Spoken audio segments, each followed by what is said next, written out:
Amy from atlantaveggies.blogspot.com, and I'm here to talk about pruning raspberries. I have here in early fall a scraggly batch of raspberries that needs to be tidied up for the winter for a variety of reasons.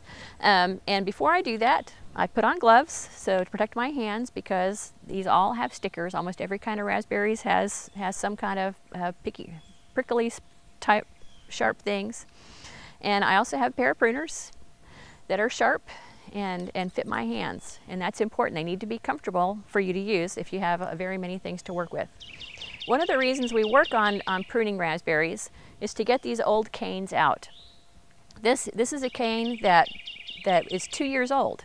It came up not this summer, not this spring, but the spring before, and it is done. And if you leave it in the garden too long, then it can harbor insects and harbor diseases that will be bad for your garden. So they need to come out, regardless of the kind of raspberries that you have. And you just lean over and clip that from the bottom to get that out of there. And it's pretty obvious, the ones that are dead, because if you snap them, that's dead wood.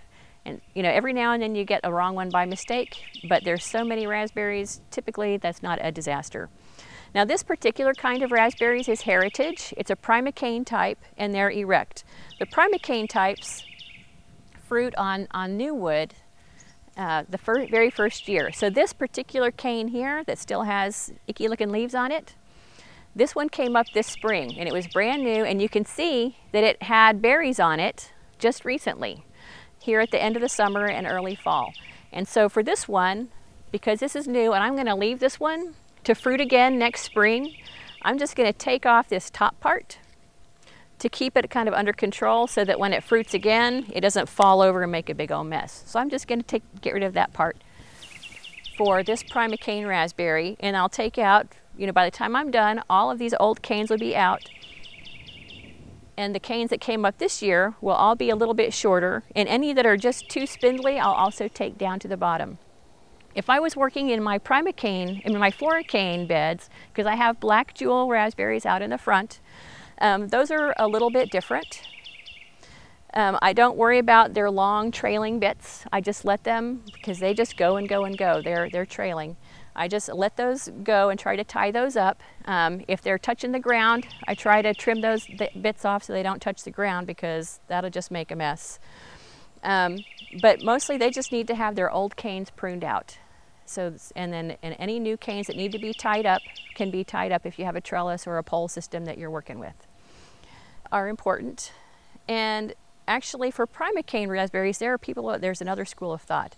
There are people who just take the whole bit down all the way to the ground. They don't even leave these canes here. They wouldn't leave this one. They would cut that one down too. And then so they wouldn't have raspberries in the spring. They'll get new canes in the next spring, and they'll have all their raspberries at the late summer. But here in Georgia, the late summer raspberries just aren't as good as the spring raspberries, because it's so hot in August when they start to form. And so I like to have the spring and the fall, because that makes all my eggs are not in one basket. If it's a really horrible August, then I still have had the good raspberries in spring. So it's something to think about if you have primocane raspberries that you're pruning. Regardless of what method you choose, just be sure and get the old canes out, because that's the most important thing. And if you do, then your raspberries will be relatively insect-free, hopefully, and disease-free for a good long time. Again, this is Amy, Prune Raspberries.